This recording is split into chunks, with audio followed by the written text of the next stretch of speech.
Hi hello welcome to Andhraprabha. నేను Sai.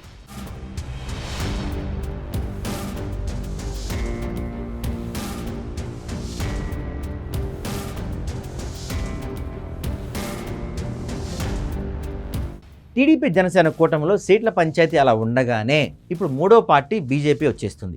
BJP బెట్టు చేసి మరీ ఎంట్రీ ఇస్తుంది. దాంతో సీట్ల సర్దుబాటు మరింత జటిలంగా మారుతుంది. జనసేనకైనా బీజేపీకైనా పెద్ద పార్టీగా టీడీపీ సీట్లు ఇవ్వాల్సి ఉంటుంది.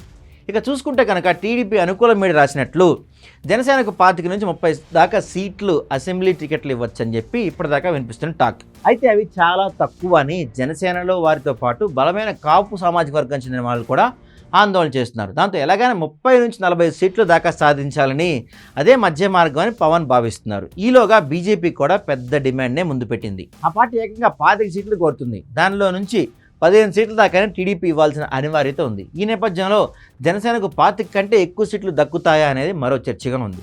జనసేన కోరినట్టు 35 నుంచి 40 సీట్ల దాకా ఇస్తే 33% సీట్లు ఇక్కడే పోతాయని టీడీపీలో ఆందోళన మొదలైంది. అందుకే బీజేపీ రాకతో జనసేన సీట్లకే కోత పడుతుంది అంటున్నారు. ఒకవేళ బీజేపీ పొత్తు కలవకపోతే జనసేనకు మరిన్ని సీట్లు ఇచ్చేందుకు చంద్రబాబు అంగీకరించారని ప్రచారం సాగుతుంది. ఇప్పుడు జనసేనకు సీట్ల చికాకు తప్పడం లేదు అంటున్నారు. అంతేకాదు ఆ పార్టీ కోరుకున్న సీట్లు కూడా దక్కుతాయో లేదో అన్నది మరో టెన్షన్గా మారింది. ఎందుకంటే చాలా చోట్ల బీజేపీ జనసేన ఆశిస్తున్న సీట్లు ఒకటే కావటం ఆ పంచాయతీ కూడా ఉండబోతుంది అంటున్నారు. ఇప్పుడు జనసేనకు కాపు సామాజిక వర్గం నుంచి కూడా మరో తలనొప్పి ఎదురు కాబోతుంది అంటున్నారు. అదేంటంటే కేవలం 60% ఓట్లతో బీజేపీ 15 దాకా సీట్లు తీసుకుంటే 6-7 దాకా ఎంపీ సీట్లు పొత్తులో రాబట్టుకుంటే 6% నుంచి 12% దాకా ఓట్ బ్యాంక్ పెంచుకున్న జనసేనకు ఎన్ని సీట్లు ఇవ్వాల్సి వస్తుందో చెప్పాలని కాపు నేతలు పెద్ద ఎత్తున డిమాండ్లు చేస్తున్నారు.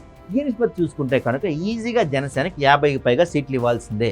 అలా పవన్ కళ్యాణ్ పట్టుబట్టాలని కూడా కోరుతున్నారట. మొత్తానికి బీజేపీతో పొత్తు వల్ల ఏపీకి మేలు జరుగుతుందో ఎవరికి తెలియలేదు, కానీ ముందు సీట్ల దగ్గర నుంచి అన్ని తలకాయ నొప్పులే అంటున్నారు. రాజకీయ యోధులైన చంద్రబాబు సైతం ఈ పొత్తు చిక్కుముళ్ళను విప్పగలరా అని కూడా అంటున్నారు.